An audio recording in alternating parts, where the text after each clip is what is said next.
Bonjour à toutes et à tous, bienvenue dans cette vidéo qui va nous permettre de faire le bilan du chapitre concernant les éléments chimiques. Alors en classe, je vous ai fait la liste des choses qu'il y avait à savoir pour le bac officiellement. Là, je reviens principalement sur les différents savoir-faire, mais j'aborde aussi les notions. Alors, tout d'abord, la partie concernant l'origine de la matière, de quoi, euh, de quoi est fait l'univers, comment se sont créés les atomes dans l'univers, quels sont les différents pourcentages d'atomes dans l'univers. Ça, je ne le traite pas là, je vous renvoie directement à la vidéo que j'ai faite il y a quelques temps et qui est en ligne maintenant, pour que vous ayez toutes les informations nécessaires. Ensuite, au programme, on vous demande de distinguer les deux grands types de réactions nucléaires qui peuvent permettre de créer des nouveaux atomes. Alors tout d'abord, vous avez la réaction de fusion nucléaire, euh, qui pour rappel permet en fait à deux noyaux légers de se combiner pour n'en former plus qu'un plus lourd. Et en général, ce processus émet une particule. Pas très important dans votre cas. Tout ce que vous avez à faire, c'est de repérer qu'à l'origine, vous aviez deux ou plusieurs noyaux qui n'en forment plus qu'un. Vous avez par exemple un exemple ici en dessous d'équation de réaction nucléaire. Vous avez deux isotopes de l'hydrogène, le deutérium et le tritium, qui vont se combiner pour former un atome plus grand, l'hélium. Alors, comment repérer une fusion? Eh bien, c'est simple, regardez le nombre de protons qui étaient présents à l'origine. Vous avez deux atomes qui possédaient un proton chacun, et le nouvel atome maintenant possède deux. Vous avez donc bien un noyau qui est plus grand que ceux de l'origine, il s'agit bien d'une fusion. La fission, à l'inverse, est lorsqu'une particule, un noyau, se casse en deux sous le choc d'une particule, bien souvent un neutron. Ce neutron va donc percuter le noyau à pleine vitesse et va le briser en deux noyaux plus légers. Vous avez également ici un exemple de réaction, où vous avez un isotope de l'azote qui vient être percuté par un neutron qui se représente ainsi, et donc il va donner deux noyaux plus légers, le carbone 12 et l'hélium 4. Donc là, de même, vous pouvez voir qu'au final, les deux atomes formés ont moins de neutrons, de nucléons, puisqu'ici ce sont les nucléons qu'on vous montre, que ceux d'origine. Les atomes formés sont bien plus petits que les atomes d'origine. Et donc, on vous a également parlé d'un autre dispositif que l'on appelle la radioactivité. La radioactivité étant une désintégration naturelle d'un atome, c'est-à-dire que cette fois-ci, celui-ci n'a pas été fusionné, il n'y a pas eu de, de fission provoquée par quelque chose, c'est que spontanément, ce noyau va se casser en atomes plus petits et donc émettre une autre particule. Ça, c'est hors programme. Vous avez techniquement trois types de radioactivité, mais c'est totalement hors programme, donc on n'en parle pas. Ce phénomène-là de radioactivité est totalement aléatoire, d'où le D qui est à côté. On ne peut pas savoir à quel moment un noyau va se désintégrer en un noyau plus stable. Par contre, et c'est là la particularité de la radioactivité, c'est que si vous prenez un grand nombre d'atomes radioactifs, eh bien on peut anticiper leur comportement, même si le comportement de chacun de ces atomes est totalement imprévisible. Vous avez par exemple ici, dans l'animation en dessous, un exemple avec trois atomes. Si je vous prends l'exemple du carbone 14, qui est un atome radioactif, eh bien il se trouve que la vitesse à laquelle ces atomes vont se désintégrer est connue et prévisible. On a notamment une valeur qui est importante dans l'histoire, c'est ce qu'on appelle le temps de demi-vie. C'est le temps au bout duquel la moitié des atomes se sont effectivement désintégrés.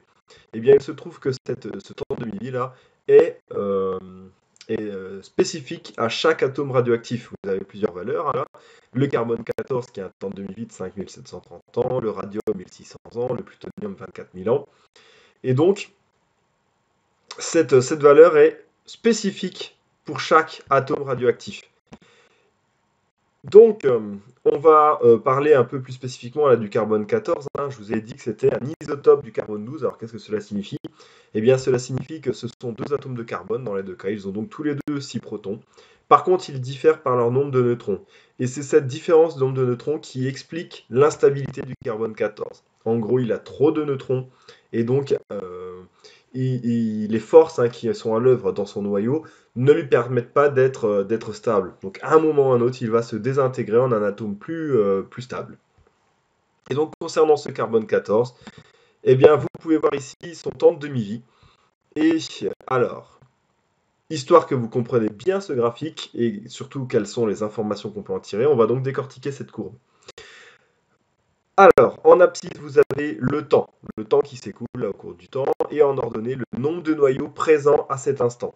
Donc, c'est-à-dire que pour t égale 0, tout au début, c'est le nombre de noyaux qu'il y avait à l'origine, au moment où l'échantillon, entre guillemets, s'est formé. Ensuite, vous avez donc les atomes qui vont commencer à se désintégrer au cours du temps, et au bout d'un certain temps, il ne va rester plus que la moitié des atomes des noyaux présents à l'origine. Eh bien, cet instant-là, c'est lui qu'on appelle effectivement le temps de demi-vie. Et en fait, les atomes vont continuer à se désintégrer. Et ce qu'on constate, c'est une particularité de la radioactivité, hein, c'est que, lorsque on attend à nouveau l'équivalent d'une demi-vie, eh bien, vous avez la moitié des atomes qu'il y avait au moment, à l'instant t égale t1 demi, eh bien, ce nombre de noyaux a encore divisé par 2. Hein, d'accord? Donc ça veut dire que si à ce moment-là, là, vous aviez n0 sur 2, eh bien cette quantité a encore divisé par 2 là, dans le même intervalle de temps, et donc maintenant il vous reste n0 sur 4 atomes. Et si on attend encore l'équivalent d'une demi-vie, cette quantité-là a été divisée par 2. Donc il ne vous reste plus que n0 sur 8 atomes, etc. etc. Et donc on peut remarquer qu'à chaque fois qu'on attend pendant une demi-vie, eh bien on a la moitié des atomes qui ont disparu. Donc ça veut dire que là, au bout d'un mois, à la fin, hein, on imagine, regardez, vous avez 100, on commence, vous avez 100 noyaux. Vous attendez l'équivalent d'une demi-vie, il ne vous en reste plus que 50. Vous attendez encore pendant une demi-vie, il ne vous en reste plus que 25, etc., etc. Alors évidemment, 25 divisé par 2, c'est 12,5, ce qui n'est pas possible, hein, ne l'écrivez pas. C'est soit 12, soit 13 atomes. Ça, c'est le jeu de l'aléatoire, hein, on ne peut pas savoir.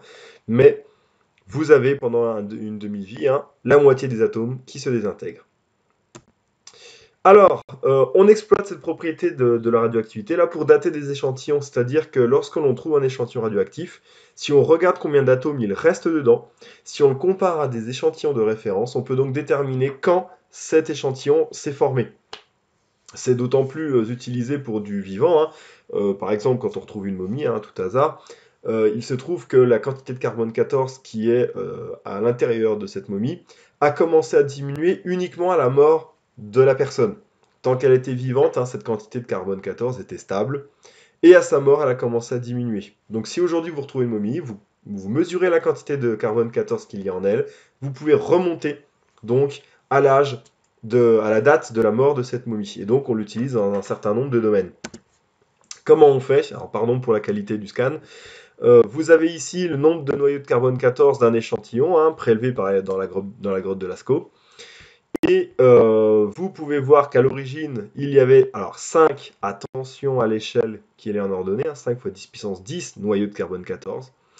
Et donc vous voyez cette courbe qui diminue, hein, et imaginons un jour, vous trouvez un échantillon, et cet échantillon, vous mesurez la quantité de noyaux de carbone 14 qu'il y a dedans, et vous trouvez qu'il y en a 1 fois 10 puissance 10 noyaux.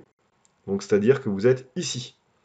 Et bien dans ce cas-là, vous regardez à quel instant un échantillon de carbone 14 arrive à cette valeur. En l'occurrence, là, le 1 fois 10 puissance 10, si vous reportez sur la courbe, vous allez trouver ici la date de la mort de l'organisme. C'est-à-dire, ici, on est sur en gros, un 14. Alors attention, 14 quoi? Mais à nouveau, regardez l'échelle en abscisse. Fois 10 puissance 3 années, donc c'est 14 000 ans. Donc l'échantillon date de 14 000 ans. On peut également, sur cette courbe, vous demander, par exemple, de déterminer le temps de demi-vie d'un atome, hein, c'est-à-dire que là, si vous partez de 5, la moitié des noyaux de carbone, c'est 2,5. Alors n'oubliez pas, hein, comme il y a une échelle, là on peut dire qu'il y a 2,5. Et donc vous regardez sur la courbe et vous reportez, et vous aurez le temps de demi-vie de l'échantillon. On peut aussi être amené à vous demander, au bout de combien de temps ne reste-t-il plus que, par exemple, 20% de l'échantillon d'origine? 20%, hein, 20% de 5, c'est 1. Donc vous regardez, vous retrouvez ce fameux 14 000 ans.